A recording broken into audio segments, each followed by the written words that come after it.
there's a lot of things that as founders, you have to fight against industry norms of people saying no to you constantly. I'm not going to compare us to a founder, but I'm founding a firm in the Midwest, solo GP woman. And there's a lot of, let's just say, fighting that we have to do as well before we get, to become kind of the big name tier one VC. We're not there yet. Hey everyone, welcome back to the Ignite podcast. Today we're thrilled to have Samara Hernandez, the powerhouse founding partner of Chingona Ventures. Samara launched Chingona to back overlooked and underestimated founders, very cool, particularly women and people of color at the pre-seed stage. And she's grown it into a $60 million firm with a national footprint. Before founding her VC firm, she cut her teeth on math venture partners, Goldman Sachs, and she's become a force in the Chicago tech scene and across the country, helping shape the future of venture capital by rethinking who gets funded and why. Thanks for coming on, Samara. Thanks for having me. So what inspired you to launch Chingona Ventures, and what does Chingona mean to you personally? So Chingona means badass woman. It's a term that we use in Mexico. It's a nod to my Mexican heritage, where I was born. And what inspired the name was my younger sister, who's not in VC, completely different industry. She was like, we used to tell each other that and that we're badass women. And she's like, why don't you just call your fund that? You're investing in badass founders and you're trying to do something pretty badass. So that's where the name came from. I mean, it means more than Spanish woman. It's almost like you're a badass woman. Oh, totally. You're a badass. Yeah. Yeah. Yeah. Yeah, absolutely. Now, it's interesting because if you talk to the kind of the older generation, it's like, whoa, it's it's very bold. The younger generation definitely sees it as like kind of the cooler thing. And we definitely got a lot of inbound from it, from the name. But the word, actually, the root of the word comes from, and I'm going to butcher this in Italian, but chingare, which is to fight. There's a lot of things that as founders, you have to fight against industry norms of people saying no to you constantly. I'm not going to compare us to a founder, but I'm founding a firm in the Midwest, solo GP woman. And there's a lot of, let's just say, fighting that we have to do as well before we get, to become kind of the big name tier one VC. We're not there yet, and we're working towards that. There's a lot of symbolism with that. Even the logo of the firm is from the 1968 Olympics, and it was the first time that the Olympics was held in a Latin American country. And in the 60s, late 60s, early 70s, there was a lot happening in the United States, a lot of movements happening. So there's a lot of ties, not only with the name, but with the logo, what we're trying to build, the founders that we're investing in and what they're trying to do in the industries that they're trying to change. That's amazing. That's very inspiring. And I love how you bring your authentic self to the firm. And I find that the firms that do that are the most successful. That's That's the only way to be, can't be Yeah. anybody else. So I like bringing my authentic self. And that's what's great about starting your own firm too, is you can do that. And we hire people that we hope that they can bring their authentic self as well. Because I do believe that bringing in those different perspectives, no matter whether you started in VC a week ago or have been in VC for over 10 years, you can bring a different perspective to the table. As a matter of fact, yesterday morning we were having our team meeting and we were talking about a deal, and I'm like, oh, I'm not sure. It's in the space. I don't know what the exits, exit multiples. One of my team members kind of challenged that idea and said, using AI, it's just a very different game. And what was traditionally an industry that was low margins, low exit multiples is all of a sudden changing. And Right. she was right. I looked into it and she's absolutely right. And so, I think just you miss out on things if you just assume that you're, know the space if you've been around for a while and you don't bring in these new and diverse perspectives. Yeah, that's the great thing about what's happened, I think, with emerging managers like us over the last, say, 10 years is where AI and software, software's eating the world, AI is eating software, generating more software, but also changing industries, like you said, enabling these previous low margin industries to become high margin kind of software industries. It's enabling us emerging managers to fill out every nook and cranny of this kind of pre-seed and seed with these new business models and things like that. Mm-hmm. Yes. Great. How did your upbringing and early career at Goldman Sachs shape your path into venture? Like, what's the story there? Yeah, I had no idea what venture capital was or even finance growing up. I always say I picked up math quicker than I picked up English, and that's what led me to study engineering. undergrad, I got to Goldman, I think almost by accident. I was at an engineering conference and Goldman was there. And I was like, what do you do? I had no idea. I was able to secure an internship. My first day on Wall Street, I was just like in love. I was fascinated by just the fast movement, this thing called investing. I had no idea what it was. I had amazing managers, amazing team members that introduced me to that world. And Goldman was really good about training people from all different backgrounds. We had art majors, we had people that were in sports, and they had just an intense, rigorous, but great training program, great mentors there. And then when I went to business school, I knew I wanted to stay in finance. I just didn't know what I wanted to do. And I had an internship at a local angel group here in Chicago, and I just fell in love with it. I'm like, oh my goodness, you have barely any data, barely any product, maybe a name, I'm not even sure, right? And you have to figure out whether or not you're going to invest. And you have these products that are, in some cases, just brand new, like it's never been done before. You're creating new industries and you get to be this tiny, tiny piece in the business. And I just fell in love with it. So, I graduated from business school and I found two partners that had just started their firm. They didn't even have a website yet. And I found them through a connection actually from Goldman and joined them as a third person on their team. What I realized, I didn't realize it at the time, but when I look back at my career, there was always something that was very entrepreneurial that I did, whether it's internally at a corporation, at a university. I like to start things from the ground up. I like that challenge. I like being creative with it. And so I was able to join the firm that allowed me to be creative, that take a lot of leadership roles. I was able to help build the due diligence, the sourcing, the groundwork. And I didn't realize how amazing that was of a training ground for me to launch my own firm. Not that I had ever expected to do that. Over time, I had this thesis that one, I wanted to go earlier, especially in ecosystems that didn't have the angel network. So Chicago being one of them, but many outside of the Valley. Two, go in industries that were growing, but VC was slow to fund. And three, go with founders that didn't fit the traditional mold in terms of founder background, experience, and geography. We think that great can come from anywhere. And so I had enough data points. I was there for 5 years across two funds. I had enough data points where I said, okay, if we would have invested in this fund or in this company and in this founder, we would have seen a markup, we would have seen exit, we would have seen growth in revenue. And so I Anti-portfolio is went the worst. the anti-portfolio. Yeah, exactly. The ones you passed on. And Yeah. right. And I went on to actually just create an angel group because I didn't certainly ever believe I can raise a fund. And while I was going to create this angel group, I found my anchor investor who was just so happened to be looking for the same thesis as I was, an institutional investor. So rare, because as you know, LPs that are in fund ones are not typically institutional. They're individuals or family offices. So I was fortunate to have an institutional investor, anchor investor for my first fund. And they were amazing partners. And so I was able to get in business because of them. It's amazing. Yeah, that is definitely some wind in your sails. I could say being on fund 3 and still not having an institutional on fund 3. Because once you get one, then you can go to others and say, hey, I have an institutional. You should take a look too, Yeah. And there's a little bit of a lemmings kind of culture in this industry where people kind of fall in line. Total. The whole spaces, VC, the founders, VCs, LPs, which is crazy because I was just saying this to somebody else yesterday. But first close large check investors are rare on the LP side and VC side, and even rarer in this market, right? And so shout out to all the first close large check investors. We try. That's our whole thesis. We want to be that. We don't care who else is in.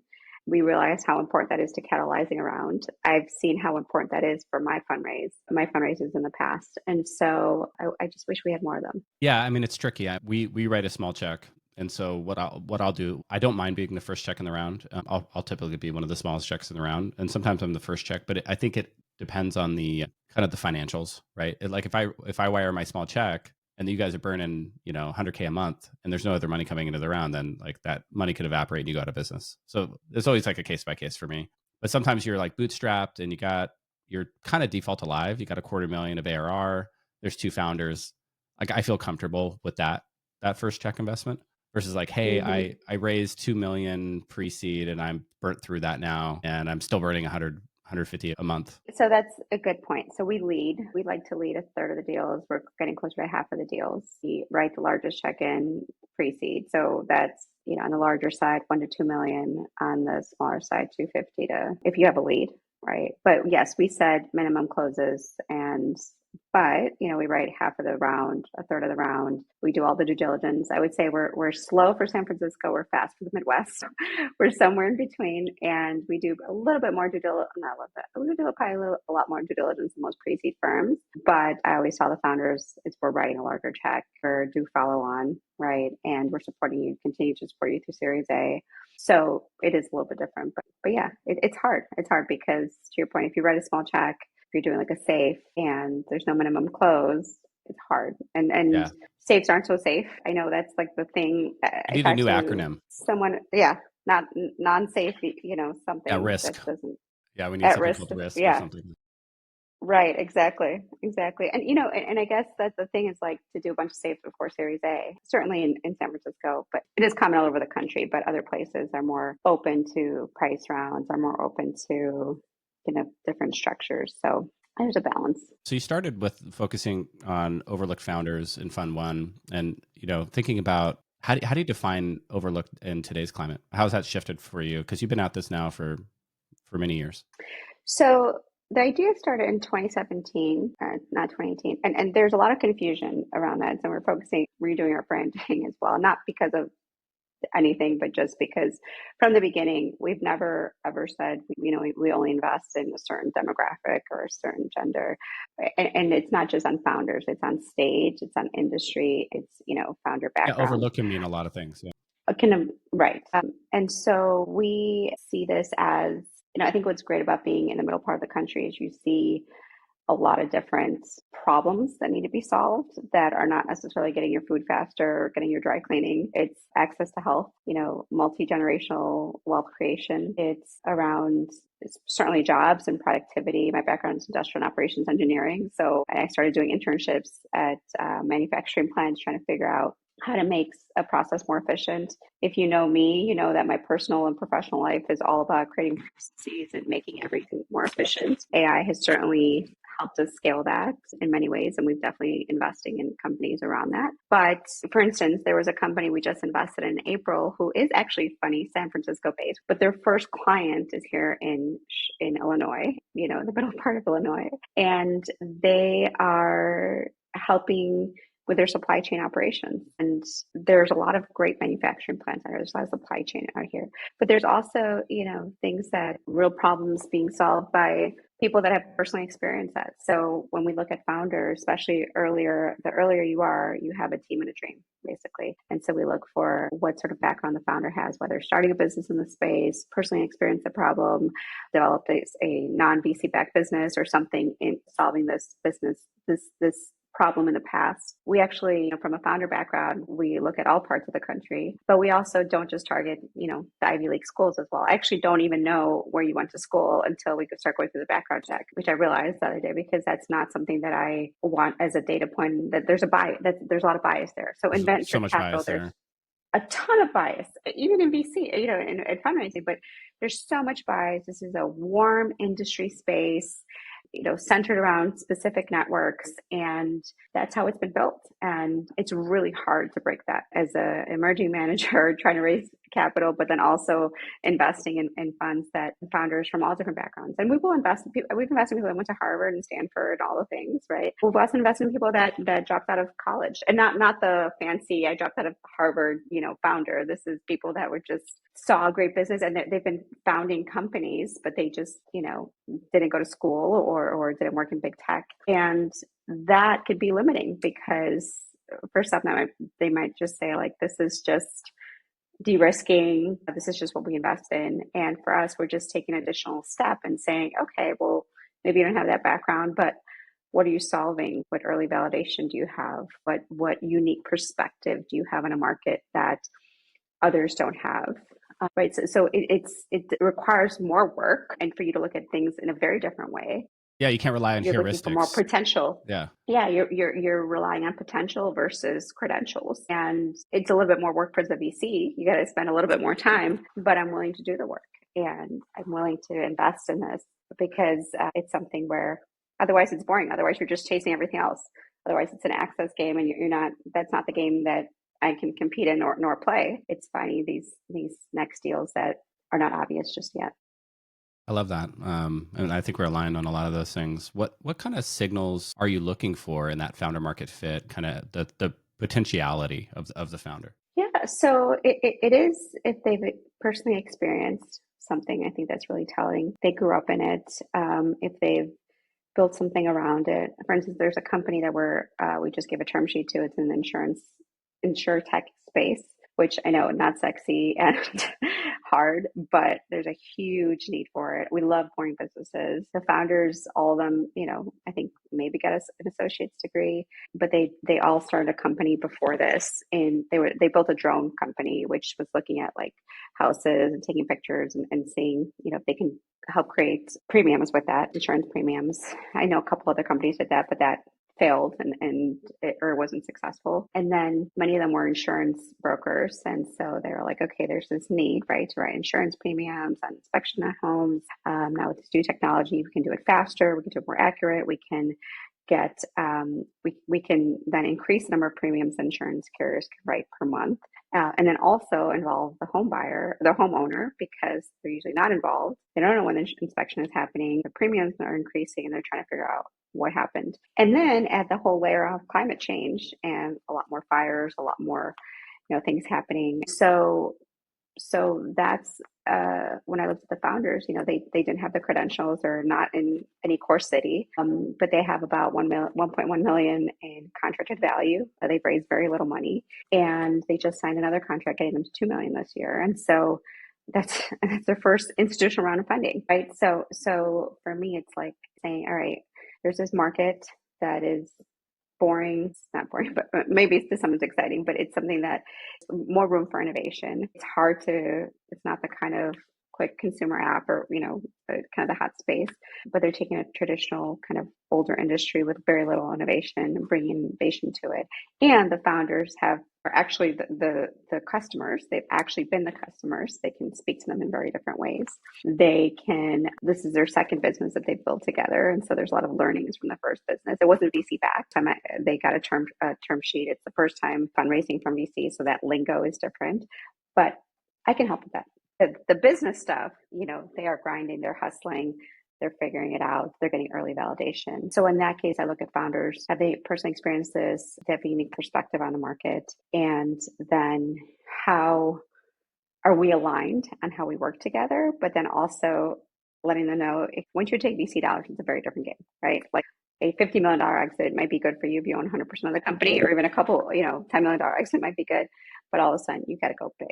You got to think very differently. So, and then one last thing on that, we look at the formal thing we do in the framework is the 5 Ps: people, product, profit, potential, and portfolio. The people side is the biggest one that we have, but we focus on categories. We assess a company. Yeah. Well, let's break down that framework a little bit. I like how you put it. I use T's. It's like team, traction, timing. But I like the 5 like Ps. that. And yeah, let's talk about the 5 Ps. So people, obviously, we've talked a lot about the founders, their experiences, and what makes them unique. And what are the other 4? People, product. What is the product? Is there a real need? Is it a nice to have versus a need to have? It's always Right. nice to have something people absolutely need. It's compliant. Like, you are not able to do your business if you're not compliant, and this product provides that. Cybersecurity, we're looking at other cybersecurity companies, a huge, obviously, need. Like, you need to run pen Security is tests. a nice little subsegment of B2B SaaS. I was looking up some of the stats there. Much more likely to get acquired at a much faster rate.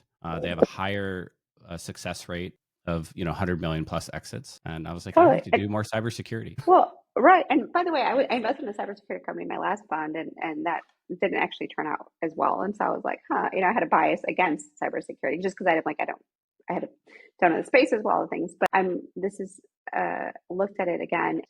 I guess I can't give away too much because one of the founders is like a celebrity hacker. Apparently, I didn't realize, I guess, how big he was. But anyways, as I was looking into the space, I was doing customer reference calls. The customers are like, it's not if we get hacked, it's when we get hacked, right? So it's going to happen to everyone, all businesses, and so you need is from a compliance perspective. There's budgets are increasing, and when I talk to them, you need someone that understands what they're doing, and hackers are getting more sophisticated, right? Especially with these new tools, the AI tools. So anyways, so I was looking at the founders and right, the product, the people, first of all, they've done this. This is their second business in the cybersecurity space. One of them is a celebrity hacker. People know him, like basically caught by the FBI, and helped to work with them to help them identify hackers.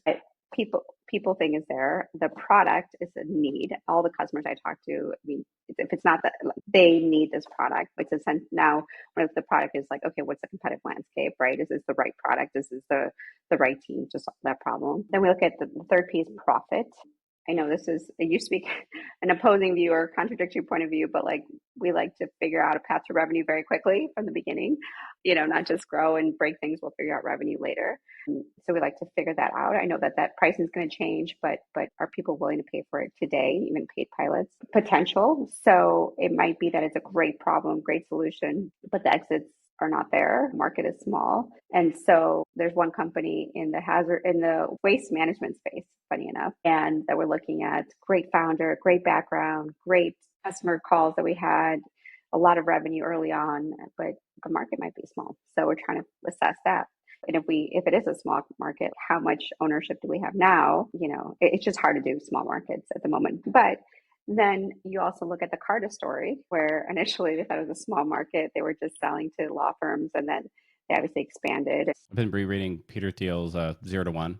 I haven't read it in like 10 years, or I'm listening to it in the car. And he actually, he's much more bullish on a niche market to begin with, which is interesting in the book. He kind of covers that. You should be a monopoly in a very small market and then expand, rather than, hey, we're tackling this $1 trillion market. And he gives the example of like clean energy versus like EV vehicles, right? And so, clean energy, multi-trillion-dollar market, but lots of competition, very low margins, versus like EV vehicles didn't exist, and Tesla comes along and like builds this vertically integrated, high margin product for the industry anyway. So he's actually much more bullish on like monopolizing a very small niche, hair on fire market at the beginning, which is interesting. I wrote a post on this recently. This is what I love about venture capital is everybody has different ideas and different opinions. And there's, some people are like, oh, it's all team. It's like, team doesn't matter. It's just timing, like timing doesn't matter. It's all about technology. And like, you can find almost cases backed by data, right? There's no like truisms in venture capital, right? There's plenty of right and wrong ways to do it. And everybody has a kind of a different thesis, which is fascinating to me. Well, also when you go pre-seed, I mean, there's so much that can change. I mean, like Series A, I think they have like some product market fit. They're looking to scale, but like a bit more PE kind of based. I mean, you kind of are looking at the stats. Yeah. So I have one company that I invested in, AgTech, put in the AgTech space. They were building an underlying blockchain solution to track the different parts of the agriculture supply chain and making sure that they were fair trade. They got acquired twice. Now they're a stablecoin company because a lot of the blockchain, a lot of hedge fund traders and others were investing in this company. And now they're going to launch this stablecoin. It was actually backed by Peter Thiel and Founders Fund. So now I own a cryptocurrency. So pre-seed, you don't know. There's other company as well. I invested in the pre-seed. They were in the sports tech space and sports tech / fintech. And the founder, I mean, like they were trying for a few different iterations. I basically almost wrote them off. And then the whole NIL thing happened. They were like early in believing that this would happen, that the players wouldn't get a lot of this additional revenue.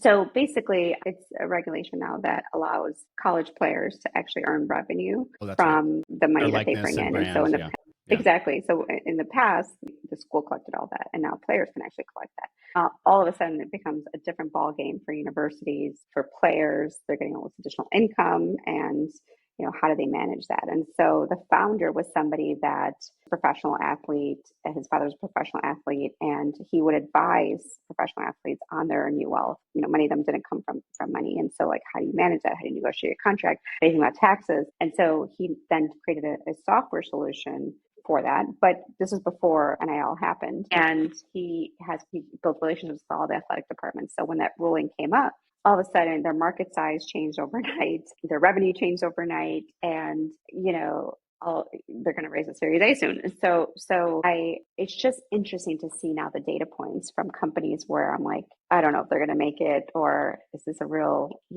is this going to happen, to a very different company. Market opens up all of a sudden, right?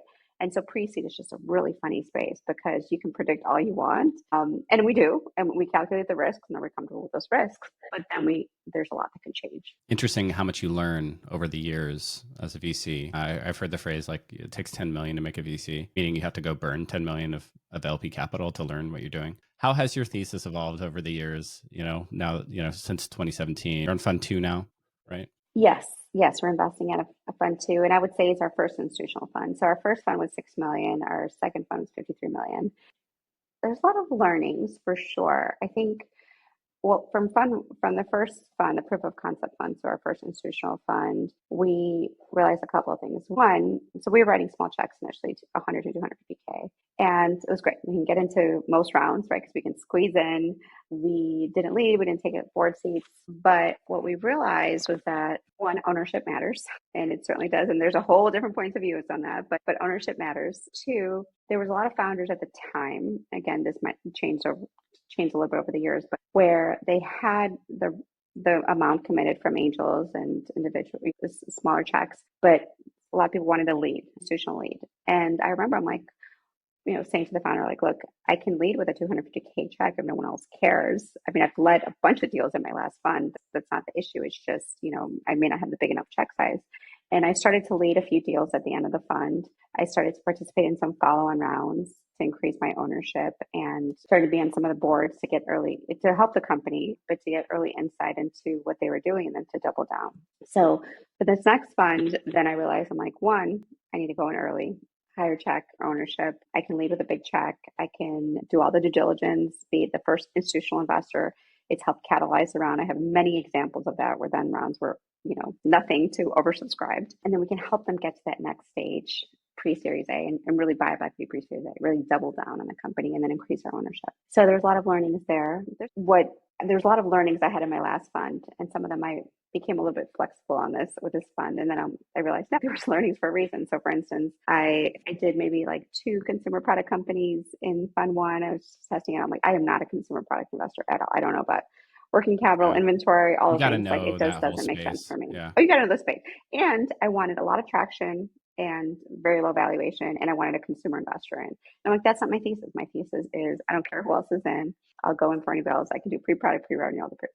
So so I learned that. And then other thing I learned was a lot of it was the founder. Like initially I could, I'm like, oh, it's a great product or, great market. We got a thesis on it.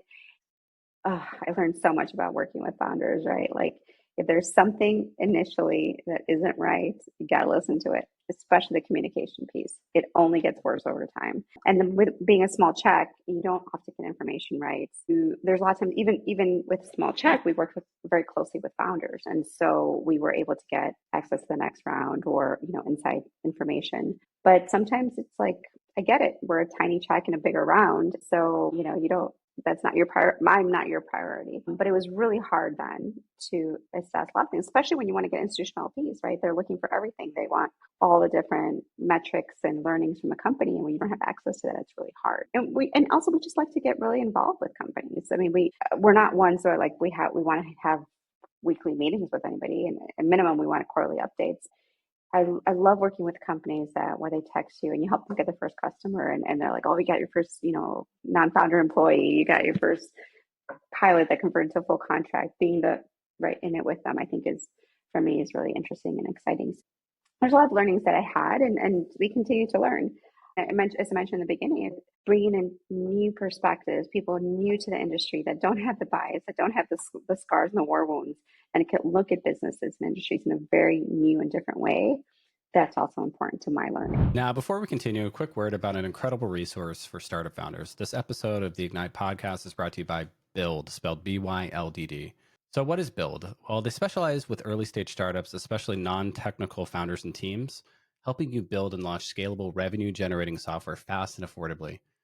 Most startups can't afford to drop 100K on some big design engineering agency. Freelancers are risky, inconsistent, and full of project management headaches. For 10K in about a month, they can turn your validated idea into a real market-ready product. It's built for scalability. Past clients have been accepted into YC, Y Combinator, very impressive, received backing from Google, and raised multi-million-dollar rounds. And there's an exclusive offer for Ignite listeners. Get a free UI UX design sprint that's 3 to 4 weeks, a deep dive into your product experience, delivered completely free. This is normally a $10,000 plus service. So head to byldd.com, connect with the Ayush team, mention the Ignite podcast.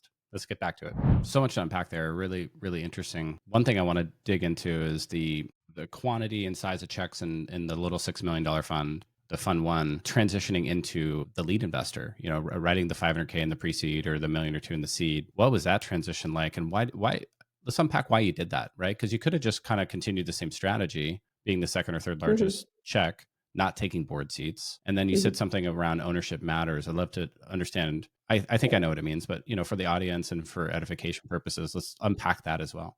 Yeah. No. So, well, first of all, at my last fund that I was a part before I started my fund, I led deals all the time. So I wasn't new to it. And I just saw a need in the market of having a strong lead, especially those founders in those industries and those locations where, they weren't necessarily oversubscribed. They didn't have the network. They weren't consensus deals yet. And I like to be a contrarian. I like to be independent thinking, and otherwise it's boring for me. I don't like to follow the herd mentality. It's a herd mentality type of industry, so many different ways. And so, of course, I know that there's a lot of risk to that, but potentially a lot of alpha as well if you get it right. But a lot of alpha, exactly.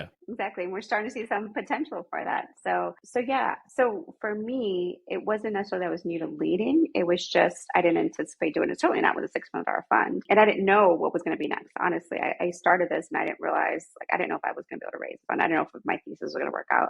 But I went into it thinking, wanting to provide two things: one, that founders wanted to take my capital, and two, that I was a value add, even with a small check. But then also I realized founders are like, I just need someone to lead. I'm like, well, I can do it. I mean, no one else cares. I mean, I've done it before. And then creating that structure around governance perspective. It's usually two founders and me on the board. And I don't mean ever to be a distraction, but you set budgets, you set, formal approvals, you have just a cadence around that, which helps build that muscle for that next stage. It helps reduce our risk. It helps. I've seen those where we have regular conversations. And by the way, you don't need to have a board. You can have monthly calls and whatever else, right? So not all the companies we create boards for, but I had already done that at my last fund as well, right? And so I think, so what's interesting is that they say it's an apprenticeship business. And I was fortunate that I got to learn these, different situations at my last fund and being on boards and bad board members and bad behavior from the VC side, and trying to say, okay, this is where can we add the most value, or at the very least not provide negative value, and what's going to help the company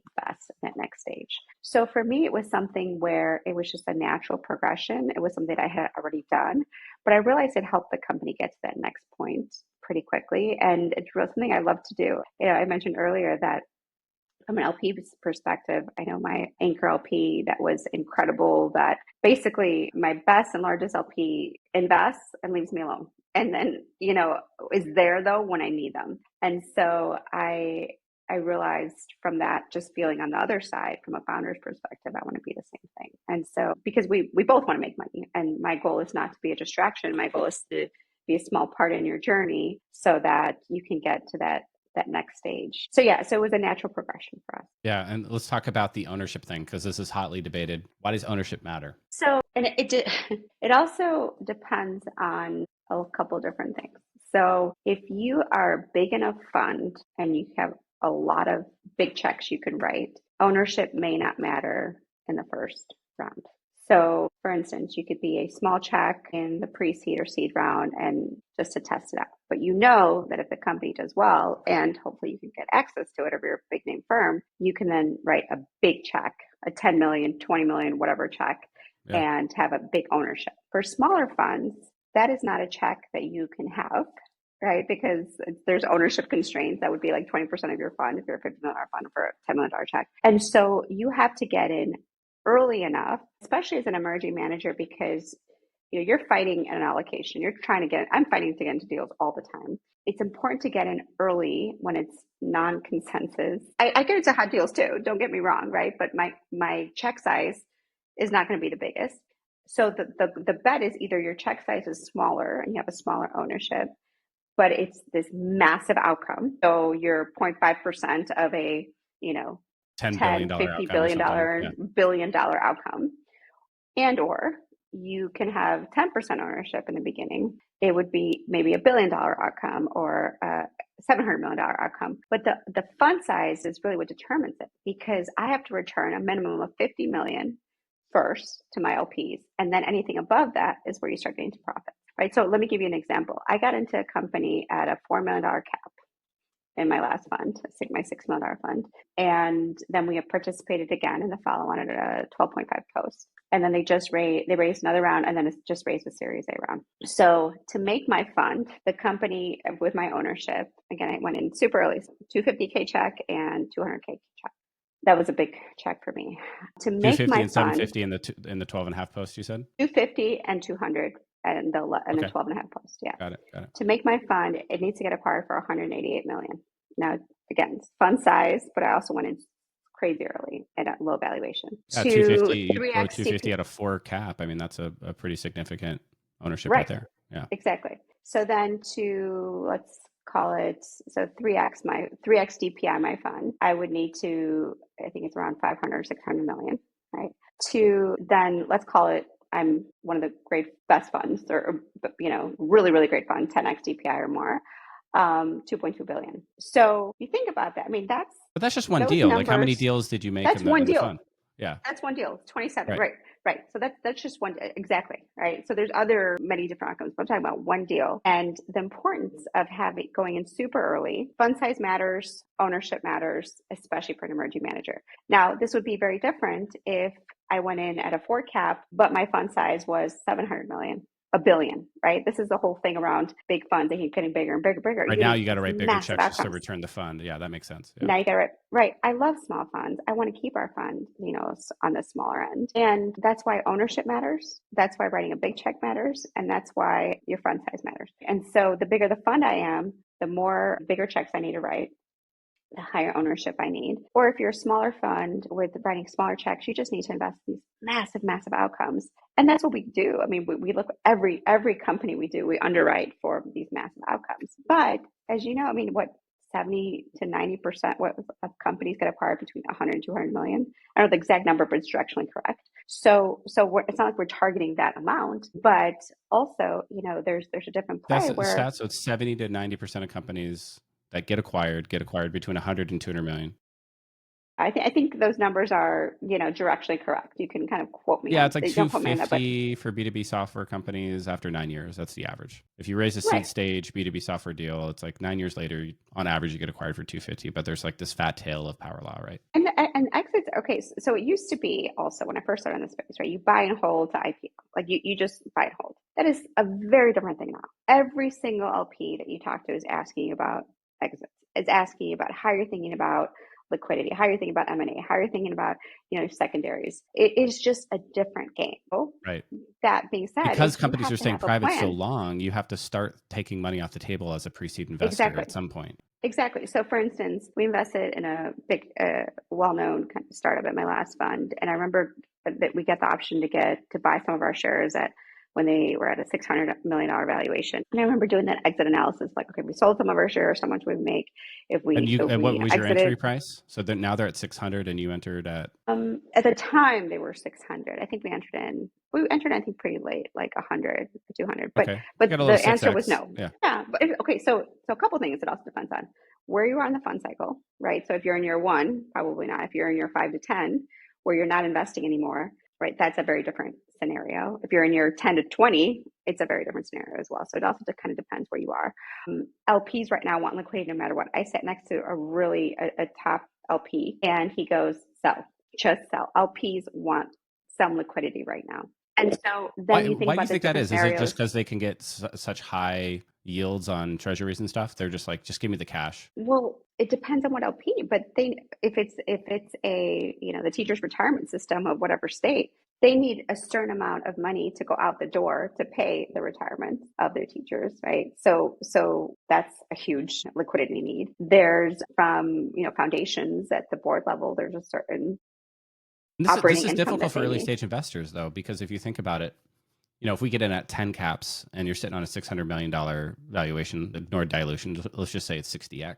But you're very confident this company's still growing. They have 100 million revenue, 80 million revenue, and they're still like tripling every year, doubling every year.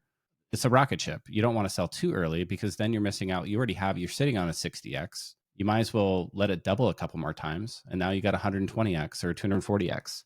And so there's a little bit of friction there, I Yeah, or think, you could be between the GP and wrong, LP. or you could be wrong, Could be and it can wrong. go to zero, which I've seen, Yep. right? So actually, I don't know, every scenario is different. Every LP cares. There's some LPs that are like, you can make Let the winners ride all decisions. the way We're to the buy and end, and we don't hold, care. Yeah. right? And Yeah. there's some LPs that like, we need liquidity. And look, in venture capital, if you have somebody that wants liquidity in between years 0 and 5, they got to go to private They're equity, not a right? It's fit. just a Yeah. very different thing. Yeah. I know one of my LPs who's one of the top founding partner of one of the top VCs of all time. And he told me that he made his fund. He's a Series A investor, by the way. He made his first fund in year 12 from a company that was his bottom 5 performer in years 1 through 10. And he's I think in the 10x DPI plus range, Wow. right? So just really just in year 12 made the yes, whole fund. Wow. year 12, right?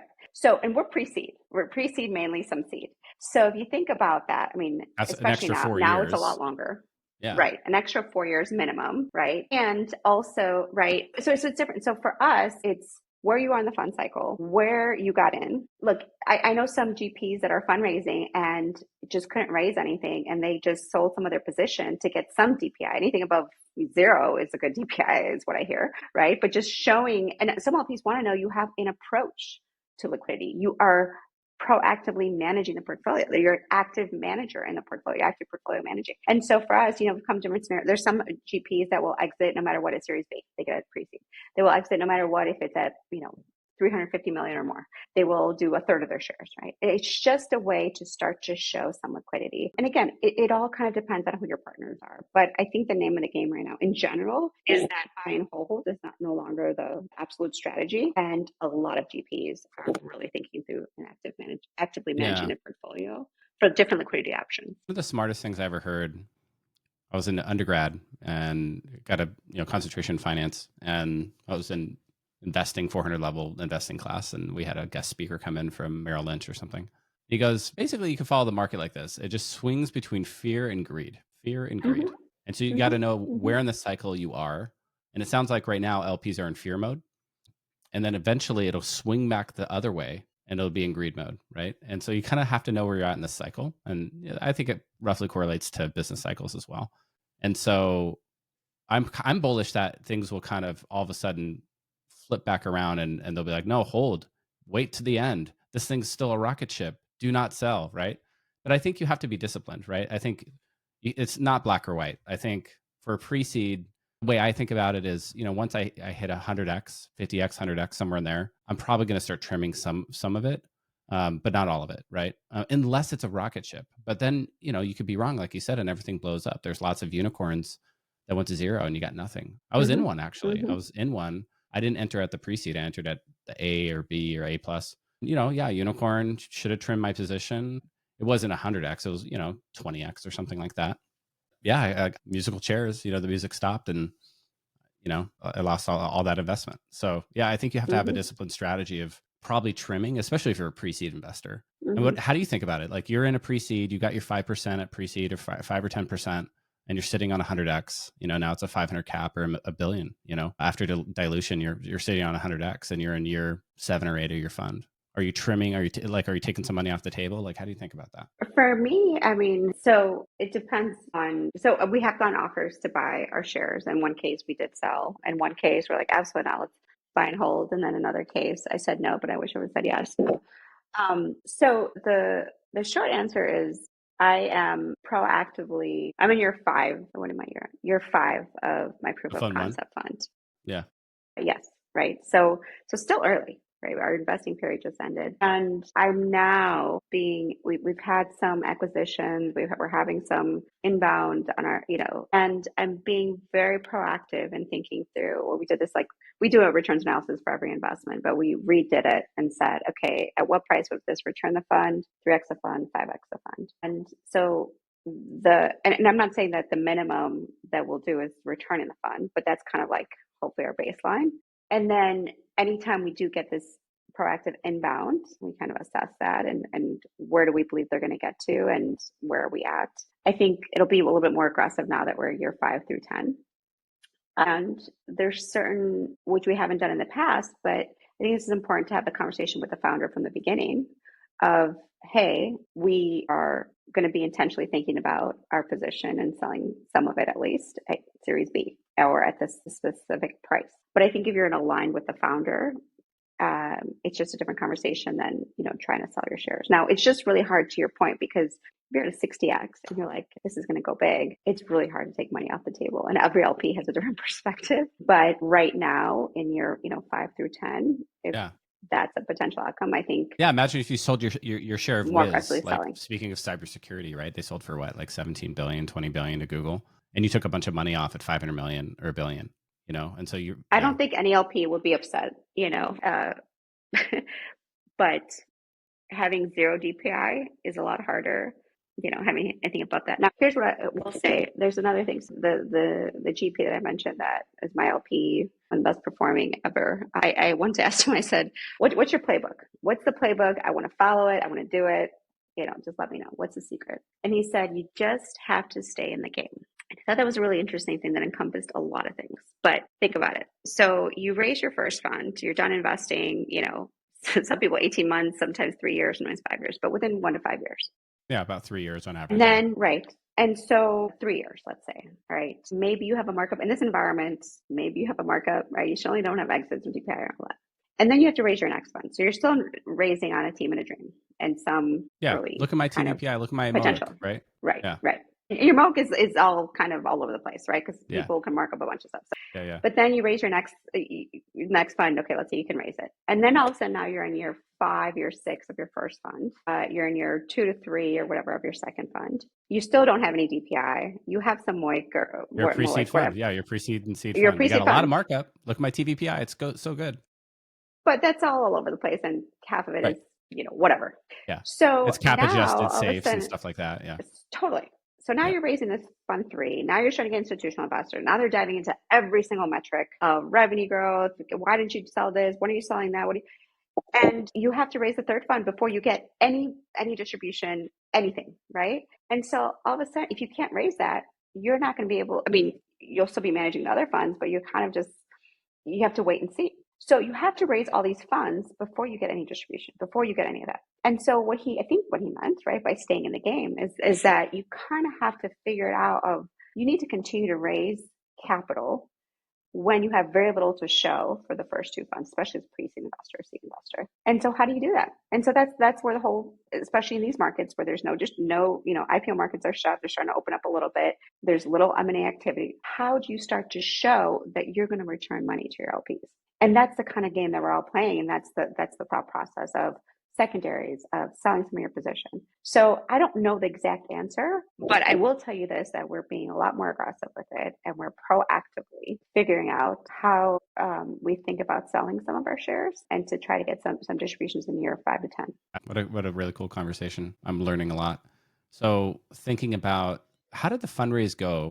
Asking for a friend, me, when you go an order of magnitude larger, right? From that 6 to 60, you said, it's a different thing. And how did you go about the fundraise? You had the anchor LP, so you had some people to lean on.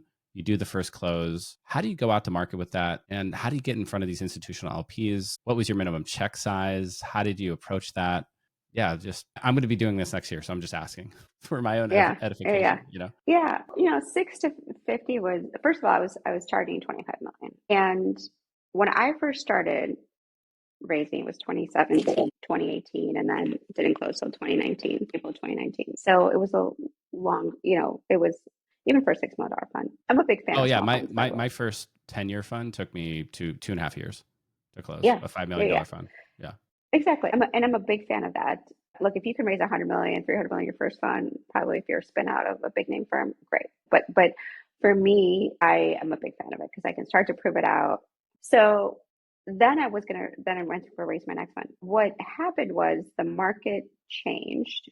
The summer of 2020 was the unfortunate, situation happened with George Floyd, and there was a lot of movement in this space, a lot of highlighting certain industries. Venture capital certainly is one of them, of a need for the space. And for us, we've always had this thesis of finding these businesses, these founders in these geographies all over the United States, didn't fit the traditional mold. And so we had a fund, we had a traction, and I had been in the space for a long time. And so it just so happened that the market was interested in our thesis, coupled with the fact that we had a track record and there was a lot more capital coming to market 2021. There's a lot more money. So there's a mix of all these different scenarios. So we were fortunate that we were oversubscribed by, double. And I'm glad we did it because, and one of our LPs said this, it's like, the valuations went higher. We didn't know that was going to happen. We were able to stay competitive in the market with our check size. We were able to prove out more things that we wanted to prove out, hire people, right? Like all the things. And so we were fortunate.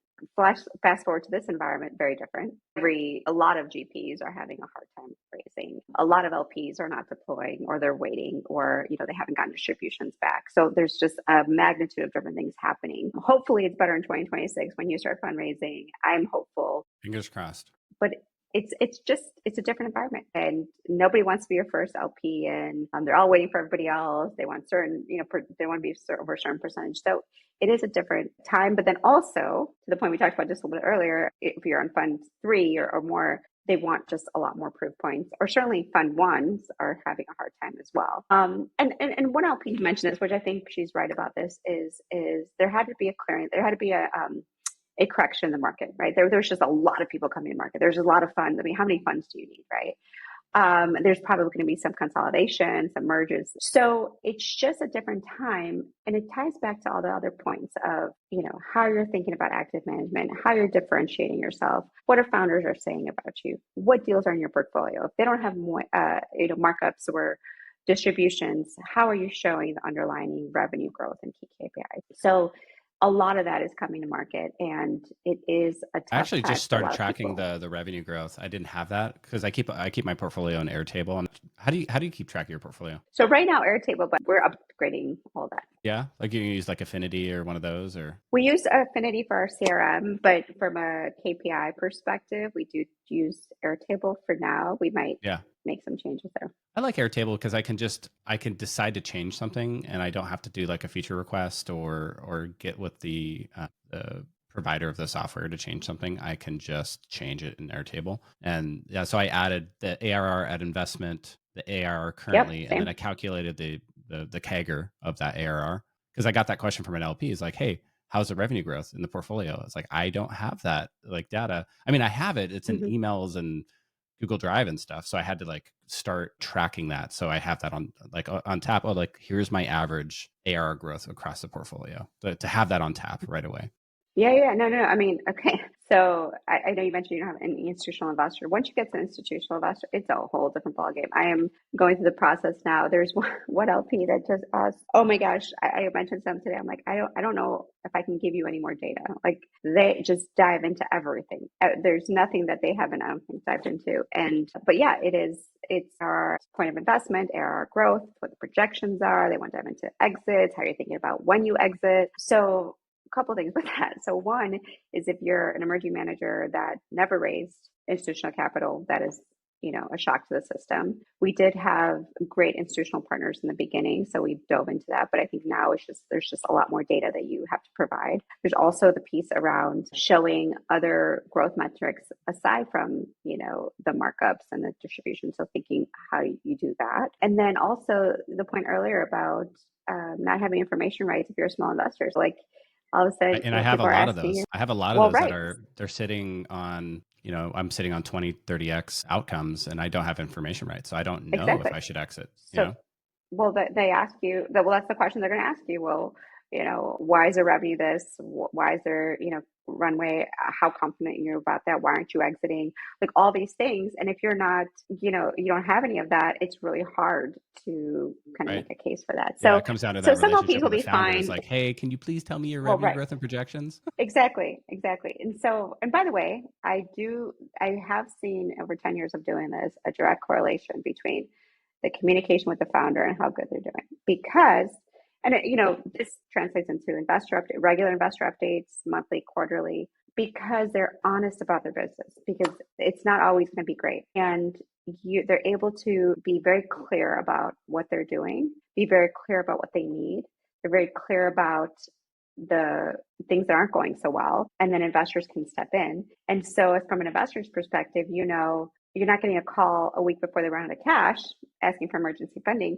18 months, a year ahead if something is wrong or you need to step in, or if there's a way you can help. And so I have seen that direct correlation, but that's kind of a side note, right? Even regardless of whether you have information rights or not. But yes, if you're a small check and you don't have that, there's a lot that you need to provide institutional piece that you I don't have. really push for that I will information say, rights. Yeah, if I can get I it. will say that some LPs will understand that, right? And then there's a way kind of to Yeah, discuss they're that. like, hey, you were a small check in a big round and it was early. Yeah, we understand that you don't have it, but hey, good job on getting that 30 bagger. Exactly.